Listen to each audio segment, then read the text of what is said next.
샬롬 반갑습니다. 묵상학교 세 번째 시간 하나님 말씀의 특성에 대해서 여러분과 강의를 나누려고 합니다. 청년들과 함께 IT에 가기 위해서 LA에 갔습니다. 그리고 미국 안에서 플로리다로 가는 국내선 비행기를 탔는데 제 옆쪽에 우연히 유대인 가족이 탔어요. 부부와 아이들이 탔는데 아빠가 비행기를 타자마자 갑자기 키파를 꺼내더니 머리에 이렇게 쓰는 것입니다. 조그만 모자같이 생긴 거죠. 키파라는 것이. 그래서 그거를 이렇게 쓰는 거예요. 저는 좀 알고 있었어요. 유대인들이 그 키파를 쓰고서 자신들의 경전 토라를 읽는다는 것을 알고 있었는데 그 유대인 아빠가 키파를 쓰고서 책을 꺼내가지고 토라를 읽는 것입니다. 히브리어로 된 그 책이었기 때문에 제가 뭐 내용을 다 읽지는 못하지만 그래도 이게 히브리어다 아니다 이 정도는 제가 알고 있기 때문에 보니까 그걸 열심히 읽고 있고 또 엄마도 책을 꺼내서 읽고 있는데 마찬가지로 토라를 옆에서 열심히 읽는 거예요. 아이들을 뭘 하나 이렇게 봤어요. 어린아이도 있었지만 거기 사춘기 청소년 아이들이 있었어요. 3명의 자녀들이었던 것으로 제가 기억이 나는데 역시 아이들은 처음에 뭐 페이스북 같은 거 하고 SNS 이렇게 좀 하더라고요. 그래서 제가 역시 유대인이라도 별 수 없지. 근데 웬걸요. 좀 있다 보니까 자신의 노트북과 그 태블릿 가지고서 마찬가지로 그 토라를 그들이 계속해서 읽는 것을 제가 봤습니다. 6시간 정도 걸리는 시간이었어요. 짧지 않은 시간이었습니다. 그런데 그 아버지는 계속해서 6시간 내내 거의 그것을 읽었고 아이들은 처음에 뭐 30분 이내로 SNS 하거나 페이스북 하거나 이 정도였지 나머지 시간들은 자거나 아니면 깨어있는 시간에는 계속 토라를 읽는 것을 제가 보면서 정말 큰 충격을 받았었습니다. 왜냐하면 저는 비행하면서 6시간 내내 성경을 읽어본 적이 없어요. 적어도 그때는 그랬습니다. 그래서 그렇게 경전을 읽는다는 것이 너무나 신선할 뿐만 아니라 좀 충격이었어요. 제가 알게 됐어요. 유대교가 왜 이렇게 지금까지 생명력을 강력하게 가지고 있는가. 사실 유대인들이 개종이 되지 않습니다. 마찬가지로 무슬림들도 개종이 잘 되지 않습니다. 거의 되지 않아요. 또 티벳에서 선교하시는 선교사님들, 라마 불교, 그들이 어려서부터 자신들의 그 경전을 어떻게 대하는지 제가 그 이야기를 듣고서 또 충격을 받은 적도 있죠. 여러분, 기독교는 경전 종교입니다. 굳이 종교학적으로 분류하면 기독교는 어떤 예전 종교가 아니라 사실은 경전 종교인 것이죠. 그런데 놀랍게도 유대교나 또는 무슬림들에 비해서 이슬람교에 비해서 열심히 경전을 읽지 않는다는 것이 참 놀라울 따름입니다. 그러면서 우리가 얘기하는 게 뭐냐면 하나님 말씀 안에 생명이 있다. 하나님 말씀이 능력이 있다. 막 이런 얘기 하지 않습니까? 근데 성경을 읽지 않아요.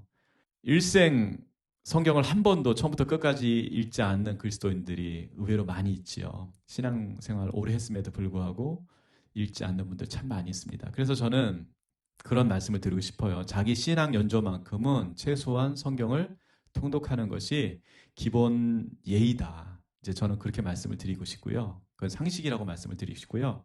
또 2017년서부터 하나님이 저에게 주신 어떤 말씀이 있었어요. 아주 강력한 하나님 음성이었는데 매일 성경을 읽어가지고 성경을 백독하라는 그런 말씀을 하나님이 하셨어요.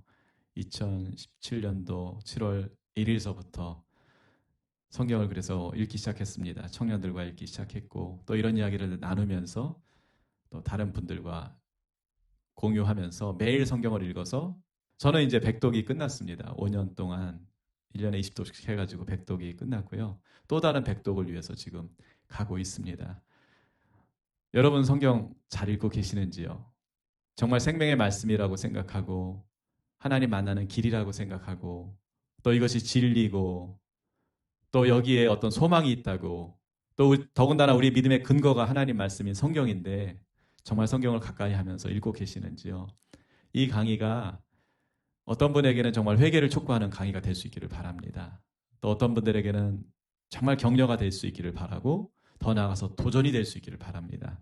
그래서 적어도 묵상 여부도 중요하지만 근본적으로 매일매일 하나님 말씀을 가까이 하는 저와 여러분이 될 수 있기를 바랍니다. 하나님 말씀이 나에게 어떤 가치가 있는가라고 했을 때 저는 단언코 하나님 말씀이 제 인생에 있어서 가장 중요한 유형 또는 무형의 보물이다. 그렇게 말씀을 드리고 싶어요. 하나님 말씀이 있었기 때문에 구원을 받았고 하나님 말씀이 있었기 때문에 하나님의 사람들을 만났고 하나님의 일들을 할 수 있었고 또 하나님이 주시는 어떤 선한 것들, 축복들 다 누릴 수가 있었고 어렵고 힘든 시기에 하나님 말씀이 있었기 때문에 그것을 이겨낼 수 있었던 것이죠. 여러분도 마찬가지 아니겠습니까? 여러분 근본적으로 기독교는 말씀 종교입니다. 말씀하시는 하나님을 믿는 종교입니다. 그리고 말씀하신 하나님이 기록하신 성경 말씀을 믿는 종교고 이 말씀을 통해서 삶을 살아내는 그런 말씀 종교인 것이죠. 여러분 이런 면에 있어서 오늘 이 강의는요. 하나님 말씀의 가치 또 하나님 말씀이 가지고 있는 어떤 특성 또 능력 이런 것들 여러분과 좀 같이 나누고 싶은 것이죠. 디모데후서 3장 16절 말씀을 읽어보겠습니다. 모든 성경은 하나님의 감동으로 된 것으로 교훈과 책망과 바르게 함과 의로 교육하기에 유익하니 이렇게 말씀하고 있습니다. 무슨 얘기입니까? 하나님 말씀이 하나님의 감동으로 됐다. 그리고 하나님의 사람들에게 어떠한 역할을 하는지 아주 구체적으로 말씀하고 있습니다. 그래서 1교시에 여러분과 나누고 싶은 것은 뭐냐면요. 말씀의 본질과 가치에 관한 것입니다. 과연 하나님 말씀이 무엇이냐, 본질이 무엇이냐라고 하는 것부터 우리가 좀 같이 나누고 싶은 것이죠. 첫 번째 타이틀, 하나님의 호흡, 다시 말해서 성령으로 된 책이다 라고 하는 것입니다. 창세기 1장 2절에 보면은 땅이 혼돈하고 공허하며 흑암이 깊음 위에 있고 하나님의 영은 수면 위에 운행하시니라 이렇게 말씀하고 있어요. 성령의 존재에 대해서 말씀을 하고 있는데 그 성령은 단순히 파워다 이렇게 이해하시면 안 되는 것이죠. 자, 구약에서 하나님의 영을 나타내는 루아흐입니다. 이 루아흐는요, 숨쉬다 또 바람이 불다에서 유래를 했다고 그렇게 학자들은 추정하고 있습니다. 이러한 루아흐는 때로 하나님의 생기, 하나님의 숨결로 그렇게 표현이 되고 있습니다. 루아흐는 이 세상의 창조에 관여하셨을 뿐만 아니라 인간의 생명을 주시는 분으로도 그렇게 구약에서는 묘사가 되고 있습니다. 또 아울러 인간에게 영적인 깨달음을 주시는 분. 제가 첫 시간에 인간의 특성 가운데 레바브를 여러분에게 말씀드리면서 성령이 이성 가운데 역사하시는 것을 굉장히 강조했던 거 여러분 기억하십니까? 네, 성령이 이성 가운데 역사하실 때 인간으로 하여금 어떤 보편적인 지혜를 주시기도 하지만 보다 근본적으로 하나님에 대한 지식, 영적인 차원의 어떤 지혜들을 성령께서 주시는 것이죠. 우리가 묵상이 가능한 이유가 있어요. 여러분이 정말 그리스도인이라면, 예수님을 신앙으로 고백한 그리스도인이라면 여러분 안에 이미 성령님이 와 계십니다. 그 성령님이 우리가 순종함으로 또 이 성경 말씀이 하나님 말씀이라는 것을 신뢰하고 믿음으로 말씀을 펴서 하나님을 만나고자 한다면, 하나님의 음성을 듣고자 한다면 성령 하나님께서 기록된 말씀을 통해서 저와 여러분에게 깨달음을 주시고 감동을 주시는 것입니다. 욥기서 27장 3절에 보면은 나의 호흡이 아직 내 속에 완전히 있고 하나님의 숨결이 아직도 내 코에 있다고 얘기하면서 살아있는 것 자체가 성령 때문에 가능하다. 이렇게 지금 증거하고 있는 것이죠. 에스겔서 37장 5절에 보면은 주 여호와께서 이 뼈들에게 이같이 말씀하시기를 내가 생기를 너희에게 들어가게 하리니 너희가 살아나리라. 이렇게 말씀하고 있습니다. 자, 여기서 보면은 성령께서 하시는 일이 있죠. 그것이 무엇입니까? 생기를 주시는 것입니다. 그래서 그 생기를 통해서 뼈라는 것은 단순히 생명이 없는 정도가 아닌 것이죠. 존재 의미도 없는 것입니다. 어떻게 보면은. 그런 뼈를 살아나게 하시는 것이 바로 성령이시다. 그렇게 증거하고 있는 것이죠. 또 욥기서 32장 8절에 보니까 그러나 사람의 속에는 영이 있고 전능자의 숨결이 사람에게 깨달음을 주신다고 그렇게 증거하고 있습니다. 르아우로 표현된 성령은 사람에게 말씀을 주심으로 또 그 말씀을 대언하게 하셨습니다. 성령께서 하나님 말씀을 인간에게 주시는 것입니다. 전달하시는 것입니다. 제1원인이 되시는 것이죠. 그러면은 그 말씀을 받은 인간이 성령을 통해서 받는 것이죠. 비로소 말씀을 선포하는 것입니다. 그랬을 때 그 말씀이 사람들에게 하나님 말씀으로 드러나는 것입니다. 그렇기 때문에 하나님 말씀의 원천은 성령이라고 하는 것을 우리가 생각하게 되는 것이죠. 사무엘하 23장 2절에 보면 다윗이 이렇게 고백을 합니다. 여호와의 영이 나를 통하여 말씀하시며 그의 말씀이 내 혀에 있도다. 우리가 아는 것은 다윗은 선지자가 아니라는 것이에요. 그럼에도 불구하고 그가 하나님의 말씀을 대언합니다. 그랬을 때 자기가 왜 대언하게 되는지, 어떻게 이런 현상이 가능한지에 대해서 그가 설명을 하는 것입니다. 뭐라고 설명합니까? 여호와의 영이 나를 통해서 말씀하신다. 그러면서 그 말씀이 내 혀에 있도다. 자신의 혀를 성령께서 주관하셔서 하나님의 말씀을 내가 할 수밖에 없다고 그렇게 다윗은 증거했습니다. 에스겔서 11장 5절에 보면은 여호와의 영이 내게 임하여 이르시되 너는 말하기를 여호와의 말씀에 이스라엘 족속아 너희가 이렇게 말하였도다. 너희 마음에서 일어나는 것을 내가 다 아노라. 그러면서 하나님의 영이 예언자의 예언 활동에 있어서 오리지널 원소스라고 하는 것을 말씀하고 있는 것입니다. 원천인 것이죠. 성령 하나님이 아니면 예언이 성립하지 않는 것입니다. 그 예언이 기록된 것들이 이제 예언서가 되는 것이죠. 그 예언자의 말을 통해서 역사가 조명이 되는 것이고 또 그 예언자의 말에 따라서 역사가 진행되는 것이고, 기준이 뭡니까? 예언자의 말, 다시 말해서 성령을 통해서 주어진 하나님의 말씀이 기준인 것입니다. 신약의 기자들 역시 구약이 하나님의 숨 혹은 하나님의 숨결로 표현한 성령의 표상을 그대로 사용하고 있어요.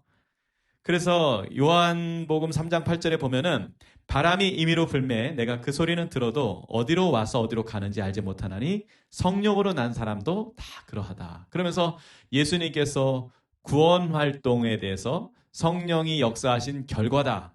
그렇게 말씀을 하고 있습니다.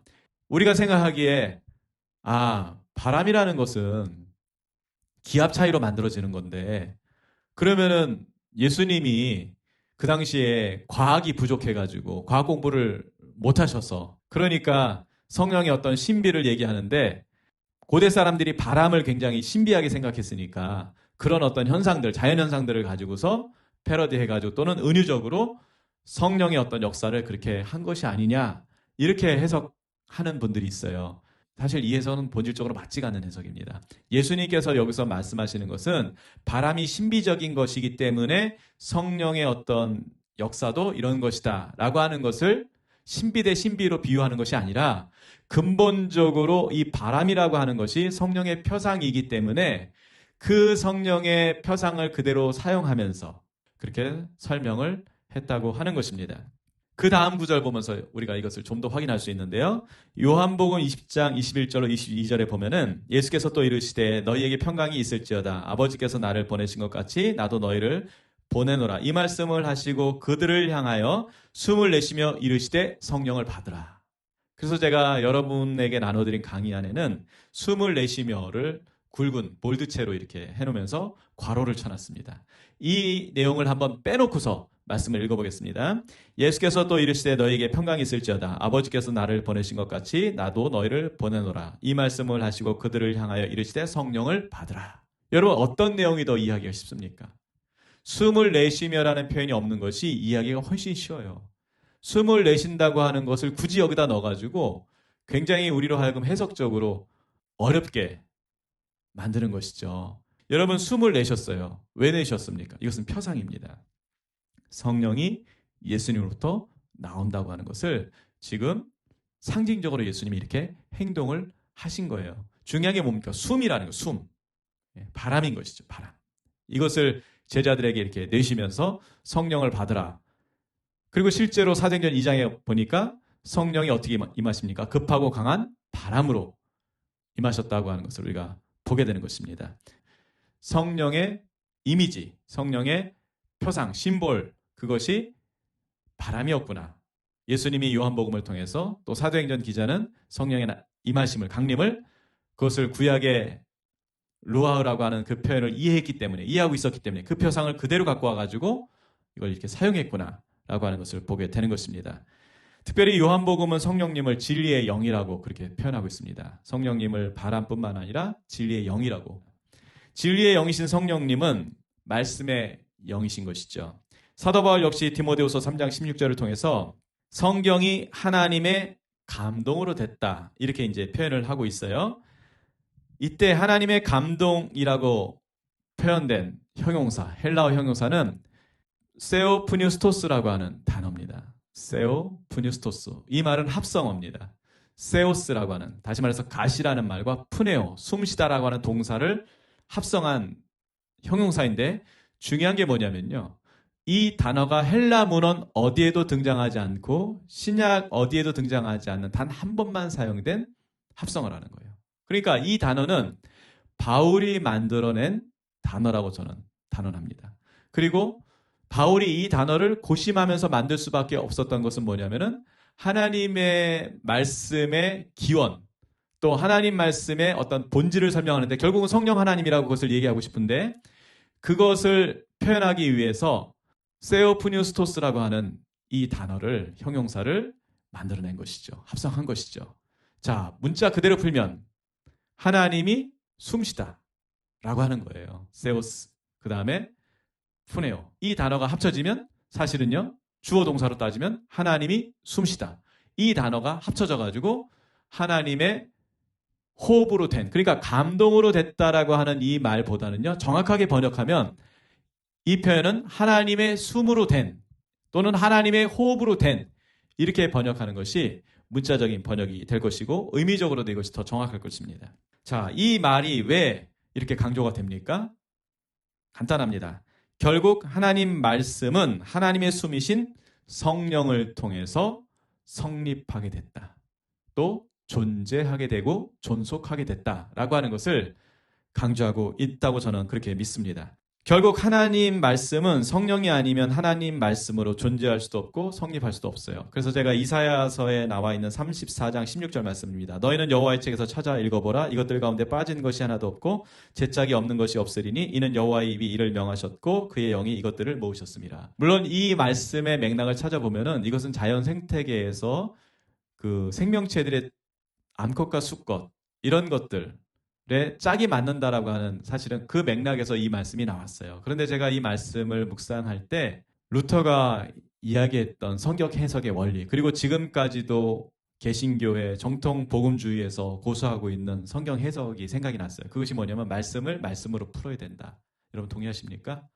그렇죠. 말씀을 말씀으로 해석해야 된다. 제가 이 말씀을 보면서 동물도, 어쩌면 식물도, 은행나무는 암수가 있다고 그러잖아요. 식물도 짝이 있는데 하물며 하나님 말씀이 짝이 없겠느냐. 그리고 또 하나 드는 생각이 뭐였냐면요, 묵상 가운데 하나님 말씀을 누가 과연 이렇게 보존을 했을까. 무슬림들은요, 자신들의 그 경전을 지키기 위해서 정말 엄청난 대가 지불을 했고요. 어떠한 사람도 그 경전에 손을 못 대게 만들어놨어요, 내용에. 그래서 7세기 정도에 쓰여진 아랍어죠, 사실은요. 문법적으로 지금 쓰지도 않는 그 마호멧이 농부였기 때문에, 농부 출신이, 학자 출신이 아닙니다. 그러다 보니까 맞춤법도 틀리고 뭐 문장도 틀리고 뭐 이런 것들 본인들도 알고 있어요. 그러나 거기에 대해서 일절 손을 대지 않아요. 그런데 우리는 어떻습니까? 우리가 하나님 말씀의 가치를 너무 소홀하게 여기고 있는 거 아닌가. 하나님 말씀의 본질을 정말 소홀하게 여기고 있는 것이 아닌가. 여러분, 하나님 말씀을 인간이 지킨 것이 아니라 저는 하나님이 지켜오셨다고 믿습니다.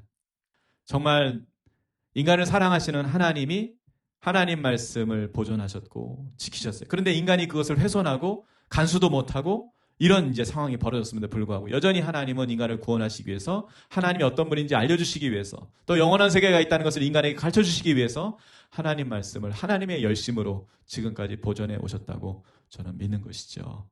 여러분 동의가 되십니까? 네. 하나님 말씀의 본질, 성령으로 된 것이구나. 인간에게 주시기 위해서 하나님이 하나님 말씀을 고수하시고 지켜오셨구나. 하나님 말씀에는 또 하나님 말씀에 짝이 있구나. 이런 것들을 여러분 이해한다면은 하나님 말씀이 정말 소중하다는 것을 아시게 될 것입니다. 두 번째로 여러분과 나누고 싶은 것은 하나님 말씀의 가치입니다. 가장 중요한 가치는 구원이죠. 하나님 말씀은 나로 하여금 온전한 구원을 얻게 한다고 하는 아주 중요한 가치가 있는 것이죠. 시편 119편 81절에 보면은 나의 영혼이 주의 구원을 사모하기에 피곤하오나 나는 주의 말씀을 바라나이다. 그러면서 결국은 그 구원과 말씀을 짝을 이뤄가지고 소개하고 있는 것을 보게 됩니다. 요한복음 5장 39절입니다. 너희가 성경에서 영생을 얻는 줄 생각하고 성경을 연구하거니와 이 성경이 곧 내게 대하여 증언하는 것이라. 구원의 근거가 무엇입니까? 하나님 말씀, 성경인 것입니다. 베드로전서 1장 23절에 보면은 너희가 거듭난 것은 썩어질 씨로 된 것이 아니요 썩지 아니할 씨로 된 것이니 살아있고 항상 있는 하나님 말씀으로 되었다고 그렇게 말씀하고 있어요. 여러분, 우리가 구원받았다고 할 때 어떤 체험들을 강조하는 수가 있어요. 그래서 체험이 없으면 마치 구원을 받지 않은 것처럼 한때 그런 어떤 기류가 한국교회에 있었죠. 대단히 잘못된 이해입니다. 베드로가 예수님에게 신앙 고백을 하죠. 마태복음 16장에서 주는 그리스도시요 살아계신 하나님의 아들이십니다. 이렇게 고백을 했어요. 그런데 이 고백이 베드로의 고백으로 그치는 것이 아니라 하나님 말씀으로 기록이 됐습니다. 그래서 그 기록된 말씀을 통해서 우리가 동일하게 예수님을 그렇게 메시아로, 그리스도로, 또 살아계신 하나님의 아들로, 다시 말해서 성자 하나님으로 믿는 것이죠. 그 믿음을 통해서 고백을 하는 것입니다. 자, 출발점이 무엇입니까? 하나님 말씀이에요. 하나님 말씀에 그렇게 고백을 가르쳐주고 있고 우리는 믿음으로 그 고백을 따라 했을 뿐입니다. 그랬더니 어떻게 되는 거예요? 우리가 구원에 이르게 되는 것입니다. 그래서 우리가 구원을 받는다고 할 때 그 출발점은 하나님 말씀이다. 그 말씀에 대한 사실은 믿음에 따른 신앙 고백으로서 우리가 구원을 받는다. 이것이 구원에 대한 정확한 프로세스가 되는 것입니다. 하나님 말씀은 나에 대한 가치를 새롭게 한다라고 하는 것이죠. 새로운 정체성을 주십니다. 우리가 구원받았다고 할 때 단순히 이제 천국 가는 거구나, 죽으면 되겠네, 이게 아닙니다. 여러분, 이 땅에서 구원을 받는 거예요. 현재적 구원이에요. 그랬을 때 그 구원의 의미가 뭘까? 죄로부터 해방되는 것입니다. 사망으로부터 해방되는 거예요. 제가 구원의 삼중적 의미에 대해서 지난 시간에 말씀을 드렸죠. 죄와 사망으로부터 해방되는 것이 첫 번째 일어나는 일인데, 그랬을 때 우리 안에 어떤 일이 일어나느냐? 저는 고린도서 5장 17절의 말씀 너무나 사랑합니다. 누구든지 그리스도 안에 있으면 새로운 피조물이라 이전 것은 지나갔으니 보라 새 것이 되었도다. 그 말씀이거든요. 새 것이 되었다는 거예요. 그러면 새롭게 된다는 게 과연 뭘까라고 했을 때 그 당시에 예를 들어서 종이 예수님을 믿어서 구원받는다고 해가지고 그 순간부터 자유인이 되는 것은 아니죠. 그러면은 뭐가 새롭게 되는 거냐라고 했을 때 결국 내면이 새롭게 되는 것인데, 첫 번째 일어나는 일이 저는 정체성이 새롭게 된다라고 하는 것을 깨닫게 됐습니다. 하나님이 보시는 나. 구약의 인물들 가운데 새로운 정체성을 갖게 된 인물들 많이 있습니다. 하나님 만남으로써 아브라함은 아브라함이 되는 것이죠. 기드온도 마찬가지입니다. 사사기 6장에 보면은 기드온이라는 사람이 미디안이 쳐들어왔을 때 혼자 살겠다고 숨었습니다. 그런데 하나님께서, 여호와의 사자께서 그때 나타나십니다. 사사기 6장 10절에 보면은 나타나셔가지고 딱 한마디 했어요. 너 큰 용사요. 이 말 듣자마자 기드온이 진짜 큰 용사가 됐습니다. 여러분, 우리의 정체성이 있어요. 마태복음 5장 같으면은 너희는 세상의 빛이라고 또 소금이라고 말씀하셨고 또 우리를 제자라고 그렇게 마태복음은 정의하고 있죠.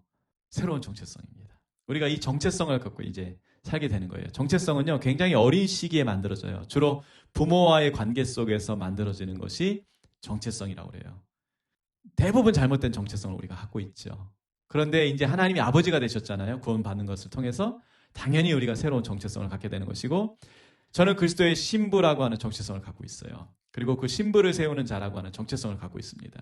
여러분, 묵상하시면서 혹시 정체성이 흔들려가지고 내가 누구인가 하는 분들이 있을지 모르겠어요. 기대하십시오. 하나님이 말씀을 보내셔서 구원받은 여러분들을 새롭게 빚으실 것입니다. 그 첫 번째 과정은 정체성을 새롭게 하는 것이다. 그래서 내가 누구인지 이제 알게 되고 누구라는 것을 알기 때문에 그에 맞는 어떤 관계가 형성이 되기 시작할 것이고 또 일들을 여러분 자연스럽게 하시게 될 것입니다. 마태복음 3장 17절에 보면은 예수님께서 세례 요한에게 세례를 받으시고 올라오실 때 하늘에서 음성이 들렸다고 그러죠. 여러분 알고 계시죠? 이는 내 사랑하는 자요 내 기뻐하는 자라고 하는 그 음성이 들렸습니다. 제가 마태복음 3장 17절을 묵상할 때 처음에 당연히 이것은 예수님이 공식적으로 사역을 시작하시는 등극 현장에 하늘에서 마치 무슨 팡파레가 울려 퍼지는 것처럼 그렇게 예수님을 향한 음성으로 들렸구나. 처음에 그렇게 이해를 했었어요. 묵상을 하는 그날 아침에도 그랬었어요. 그래서 별로 이렇게 감흥이 되지 않았어요. 이건 예수님 말씀이지, 예수님에게 하신 말씀이지, 나와는 상관이 없어. 그렇게 생각을 했었거든요. 근데 그게 아니었어요. 이 말씀 앞에 머물면서 이 말씀이 예수님만을 향한 것이 아니라 예수님을 믿는 모든 자녀들을 향하고 있다는 것, 특히 저를 향하고 있다는 것을 제가 깨달으면서 얼마나 제가 감동을 했는지 몰라요. 너무나 벅찬 그런 감동이 제 안에서 이렇게 펌프질 하는 거예요. 펌핑되는 거예요. 전지하시고 전능하시고 완전히 거룩하시고 완전히 선하신 그분 앞에 나라는 존재는 정말 지렁이 같고 벌레 같고 그런 존재인데, 너무나 미천한 존재인데 아직도 죄악의 그런 누더기를 뒤집어 쓰고서는, 탈을 쓰고서는 헤매고 있는 그런 존재인데 어떻게 하나님이 나를 이렇게 예수님처럼 기뻐하실 수가 있을까? 제가 이 말씀을 헬라 성경으로 다시 한번 찾아보게 됐습니다. 그랬을 때 기뻐한다는 표현, 이 유도케오라는 단어가 나오더라고요. 기뻐라고 했을 때 유도케오. 제가 여기에 너무 충격을 받았어요. 사실은 제가 이 헬라어 성경을 찾을 때 당연히 카라라는 말이 나올 줄 알았어요. 기쁨이란 말이 사실 카라라는 말이거든요. 이게 어원적으로 보면은 은혜를 이제 카리스라고 그러고요. 은사를 카리스마라고 그럽니다. 다 같은 어원이에요. 하나님으로부터 오는 것들입니다. 근데 기쁨도 하나님으로부터 오는 거거든요. 그래서 이제 카라라는 말을 쓰고 저는 당연히 이 말이 나올 줄 알았는데 그게 아니라 유도케어라는 말이 나왔는데, 이 유도케어라는 말이 다른 곳에서 또 나옵니다. 갈라디아서 1장 15절에 보면은 그러나 내 어머니의 태로부터 나를 택정하시고 그의 은혜로 나를 부르시니가. 그래서 제가 이제 오프라인 강의할 때는 이걸 물어봐요. 어떤 단어가 유도케어에 해당되겠냐고. 택정이라는 말이 유도케어라고 하는 말인 것이죠. 택정. 하나님이 나를 택정하셨다. 나를 선택하셨다. 제가 이 말을 안 다음에 정말 펑펑 울었던 기억이 납니다. 이 의미를 제대로 이해하고 나서 정말 펑펑 울었던 그런 기억이 나요. 하나님이 저를 사랑하시고 우리를 사랑하십니다. 뭘 잘해서가 아니에요. 왜 사랑하실까요? 선택하셨기 때문에 사랑해요. 저희 딸이 어려서부터 소원이 있었어요. 반려견을 키우는 것이었어요. 만약에 그렇게 간절한 열망이 있는 딸에게 애완견 이렇게 분양하는 곳에 가가지고 제가 이제 고르게 하는 거예요. 심사숙고해가지고 너 한번 골라봐. 그랬더니 딸이 그냥 계속 고민하고 또 가서 들여다보고 또 고민하고 그래가지고 어떤 한 마리를 골라왔어요. 근데 제가 보니까 이게 털도 많이 빠지고 이게 똥오줌도 못 가릴 것 같고 또 눈물은 또 많이 나가지고 눈은 시뻘겋고 우리 딸이 잘못 골랐다고 제가 판단을 하는 거예요. 그래가지고 야, 안 되겠다. 한 3일 정도 지난 다음에 한 일주일 지나서 야, 이거 안 되겠다. 야, 이거 안 되겠다. 야, 더 좋은 걸로 바꾸자. 그러면 우리 딸이 과연 가서 바꿀까? 여러분 뭐 애완묘가 됐던 애완견이 됐던 간에 여러분 아실 겁니다. 그거 키워보시는 분들은 절대 안 바꿉니다. 절대 안 바꿔요. 심지어 그런 경우도 제가 봤어요. 포스터에 우리 누구누구 댕댕이 찾아주세요. 후사하겠습니다. 그런데 어떤 분은요 그걸 1,000,000원을 걸었대요. 1,000,000원. 개 찾아준다고 1,000,000원을 걸고요. 심지어 그 개 찾겠다고 생업을 내려놓고서 그냥 무슨 실종된 아이 찾는 것처럼 그렇게 막 찾으러 다니는 분도 있대요, 요즘. 제가 그냥 굉장히 놀랐어요. 그런 얘기 듣고서. 이거 비난하려고 하는 얘기가 아닙니다. 그게 저는 조금 이해가 돼요. 조금. 다는 아니지만 조금 이해가 돼요. 왜 그러냐면은 내가 선택을 했기 때문에, 내가 가족처럼 여겼기 때문에, 내 피부치는 아니지만 정말 피부치처럼 여겼기 때문에 그런 일이 일어날 거라고 저는 생각을 하는 것이죠. 물론 여러분 이해가 안 될 수도 있습니다. 그러나 적어도 우리가 공감하는 건 뭐냐면요. 우리가 선택하기로 한 그 대상, 사랑하기로 결정한 그 대상을 우리는 기뻐할 수밖에 없다는 거예요. 기뻐할 수밖에 없다는 거예요. 제가 영국에 청년들과 함께 비전 트립을 간 적이 있어요. 그때 런던의 코벤트 가든이라고 하는 재래시장입니다. 굉장히 유명한 마켓이에요.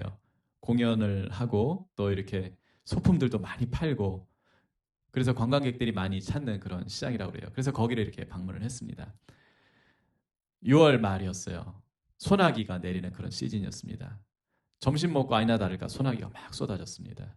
그 시장 한쪽에 처마 이렇게 서 있었어요. 그때 저쪽에서 영국 백인 부부였습니다. 백인 부부가 막 달려오고 있었어요. 품에 아이를 안고서 막 달려오는데 제가 그 짧은 영어였지만은 그분들이 하는 얘기가 이렇게 조금씩 들렸어요. 별 하여튼 예쁜 소리가 다 나왔습니다. 뭐 뷰티풀서부터 해서 뭐 큐티서부터 해가지고 제가 알고 있는 하여튼 평범한 그렇지만 예쁜 거 귀여운 거 표현하는 그런 거 이제 아이에게 막 표현하면서 이제 애 놀라지 말라고 아마 그랬던 것 같아요. 비가 막 오니까. 그래서 막 쪽쪽대고 막 머리 쓰다듬고 뭐 그러면서 막 지나가는 거예요. 그래서 제가 무슨 생각이 들었냐면 야 영국 사람도 뭐 별다르지 않네. 한국 부모만 유별난 게 아니네. 그러면서 아이 얼굴을 좀 보고 싶은 거예요. 얼마나 애가 예쁘면 도대체 저럴까. 저 아이 틀림없이 저 백인일 거고 정말 인형같이 예쁜 파란 눈에 아주 금발에 하얀 피부에 정말 활짝 웃고 있는 어린이일 거야. 여자 어린이. 그렇지 않고서야 저 부부가 저렇게 할 리가 없지. 그러고서 이렇게 지나가는데 제가 너무나 놀랐어요. 왜 놀랐냐면요. 아이 얼굴이 기형이었어요. 여기까지는 정상인데 이 밑에가 위에만큼 이렇게 파란색으로 이렇게 축 처져 있어요. 그리고 아이가 깔깔대고 웃는데 보통 웃으면 우리가 치아가 앞니 정도 보이잖아요. 활짝 웃어봐야 뭐 그렇게 치아가 다 보이진 않는데 이 아이는요 입이 이렇게 다물어지지가 않는 거예요. 이렇게 벌어진 거예요. 그래가지고 위에 치아와 아래 치아가 둥그렇게 다 보이는 거예요. 너무 놀랐습니다. 그래서 아이 얼굴을 보면서 제가 너무 당황을 하고 제가 이게 또 표정으로 나타날까봐 또 고개를 한 번에 확 돌리면은 또 오해를 받잖아요. 그냥 이렇게 하면서 그냥 마치 딴 데 보는 것처럼 이렇게 조용히 시선을 돌리면서 부부가 이렇게 지나가는 것을 이렇게 봤어요. 그리고서는 안도의 한숨처럼 이렇게 숨을 쉬면서 야 도대체 이게 뭐지? 야 저 부부가 어떻게 저런 얼굴을 보면서 그런 표현을 할 수가 있지? 이러고 있었는데 그때 하나님 음성이 들렸습니다. 너도 저와 다르지 않아. 그런 음성이 들리는 거예요. 하나님 보시기에 얼마나 제가 부족하고 또 못나고 심지어 모나고 그랬을까요? 그럼에도 불구하고 하나님이 저를 자녀 삼아 주셨고 그런 줄 알고도 자녀 삼아 주셨고 그리고 심지어 저를 기뻐하시는 거예요. 기뻐하시는 거예요. 여러분 거울 앞에 서서 여러분 보십시오. 누가 보입니까? 묵상하시면서 하나님 보시는 나가 보여야 될 줄 믿습니다. 나는 어떤 사람이에요? 하나님이 사랑하시는 자녀입니다. 나는 어떤 사람입니까? 하나님이 정말 기뻐하시는 자녀입니다. 내가 뭘 잘해서가 아니에요. 우리 잘 못할 겁니다. 여러분 묵상하면은 정말 예수님 물론 상대적으로 조금 더 닮아갈 겁니다. 우리가 이전 날보다 죄를 좀 덜 짓게 될 것입니다. 하나님 뜻대로 살려고 애는 분명히 더 많이 쓰게 될 것입니다. 그렇다고 해서 완전하신 하나님의 기준을 우리가 통과할 수 있느냐? 아니요. 여러분 우리가 완전한 기준을 통과했다고 하나님이 우리를 사랑하시는 것이 아니에요. 물론 신분적으로 예수님의 보혈로 우리가 이론적으로는 교리적으로는 하나님이 그렇게 우리를 완전한 존재로 보신다는 거 우리가 알고 있죠. 그러나 여러분 그것만 가지고 우리의 정체성이 새로워진다고 생각하세요? 그렇지 않습니다. 정말 하나님이 나를 사랑하신다고 하는 것, 나를 정말로 조건 없이 기뻐하신다고 하는 것을 여러분 하나님을 통해서 경험하셔야 됩니다. 하나님 만남으로 죄 음성 들음으로 그것이 경험될 때 우리의 정체성이 완전히 새로워지는 것입니다. 그래서 그때부터 어떻게 되냐면은 내가 보는 나가 중요하지 않고 다른 사람들이 보는 나, 세상이 보는 나가 중요한 게 아니라 하나님 보시는 나가 너무나 중요한 거예요. 그래서 나를 정말 사랑할 수가 있는 거예요. 여러분 나도 사랑하지 못하는 사람이 어떻게 이웃을 사랑할 수 있겠습니까? 이제 이런 것들 여러분 생각하셨으면 좋겠고요. 자, 하나님이 주시는 참된 비전이라는 것이 있습니다. 골로새서 1장 24절로 25절 말씀입니다. 나는 이제 너희를 위하여 받는 괴로움을 기뻐하고 그리스도의 남은 고난을 그의 몸된 교회를 위하여 내 육체에 채우노라. 내가 교회의 일꾼이 된 것은 하나님이 너희를 위하여 내게 주신 직분을 따라 하나님의 말씀을 이루려 함이라. 사도 바울이 이 골로새 교인들을 향해서 얘기합니다. 정말 자신이 최선을 다해서 그리스도의 남은 고난을 자신의 몸에 채우려고 그렇게 했다고. 하나는 또 뭐였냐면은 교회를 위해서 자기가 그렇게 했노라고 그렇게 얘기를 해요. 그런데 그 출발점이 뭐냐면은 하나님의 직분을 이루려 함이었고 그 사도라는 직분이죠. 그리고 그 사도라는 직분을 단순히 이뤄가는 것이 중요한 것이 아니라 이뤄감에 있어서 하나님 말씀대로 하나님이 주시는 말씀대로 그가 이루려 했다고 그렇게 얘기하고 있습니다. 그러면서 골로새서 1장 28절로 29절에 보면은 우리가 그를 전파하여 각 사람을 권하고 모든 지혜로 각 사람을 가르침은 각 사람을 그리스도 안에서 완전한 자로 세우려 함이니 이를 위하여 나도 내 속에서 능력으로 역사하시는 이의 역사를 따라 힘을 다하여 수고한다고 얘기하고 있어요. 바울이 막연히 내가 제자를 세워야지. 베드로가 그렇게 하니까 나도 제자 세울 거야. 어느 사도가 교회를 세웠으니까 나도 교회 세워야지. 그게 아니에요, 여러분. 하나님이 주신 말씀이 있었기 때문에 그가 그 말씀을 따라간 거예요. 그게 뭡니까? 결국은 그것이 본질적으로 바울의 사역이 됐다고 하는 것입니다. 그러니까 출발점은 말씀이었다고 하는 거예요. 오늘날 우리가 사역의 성공과 실패 어떻게 평가해야 될까요? 제가 참 감동받았던 선교사님이 있어요. 싱글 선교사님이셨어요. 이분은 굉장히 초창기에 중국으로 나가셨는데 사역이 잘 안 됐어요. 그렇지만 이분은 그 땅에 있는 분들에게 복음을 좀 제대로 전하고 싶어가지고 정말 열심히 어학 공부를 했습니다. 북경대 어학원까지 나와가지고서는 이분이 복음을 열심히 전했어요.